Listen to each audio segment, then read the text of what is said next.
Tahukah anda, chili flakes homemade ni mudah je dan rasanya jauh lagi segar dari yang beli. Jom saya tunjukkan caranya. Mula-mula, salut cili kering dengan minyak masak.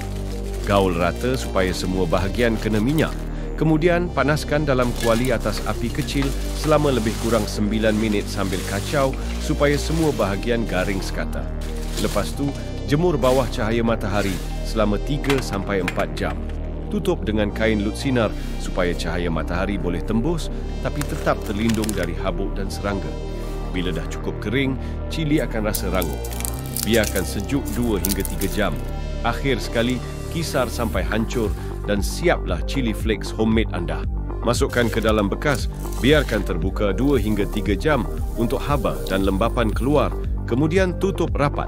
Dan siaplah 500 gram chili flakes daripada 500 gram chili kering, penuh rasa dan pedas semula jadi.